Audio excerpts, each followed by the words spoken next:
This week at NASA. Let me welcome you. Administrator Charles Bolden and Chief Financial Officer Beth Robinson rolled out the budget President Obama has proposed for NASA in fiscal year 2012. Bolden told media at a Washington news conference that despite austere times, the proposed budget will allow NASA to continue to innovate, educate, and build for the good of not only the agency, but also the nation. This budget requires us to live within our means so we can invest in our future. It maintains our strong commitment to human spaceflight and new technologies. It establishes critical priorities and invests in excellent science, aeronautics research, and education programs that will help us win the future. Bolden also noted that this focus on technological advancement will allow NASA to expand its human exploration of space in the decades ahead. The President's fiscal year 2012 budget funds a diverse array of human spaceflight programs that maximize our use of current capabilities such as the International Space Station, facilitate innovative approaches to ensure U.S. leadership in low Earth orbit, and position us to explore frontiers of deep space. Taken together, these human spaceflight initiatives will enable America to retain its position as a leader in space exploration for generations to come.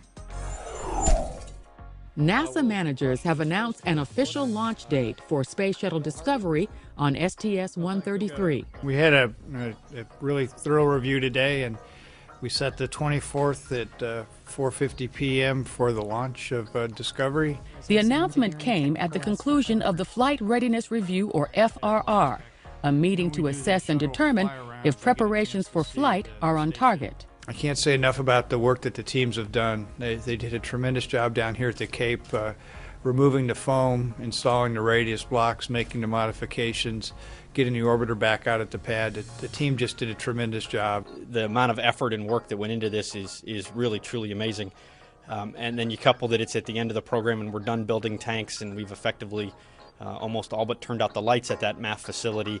To have this type of failure come in that requires a whole lot of test and analysis is a real testament to the dedication and loyalty of those folks to step up and really come out and help us.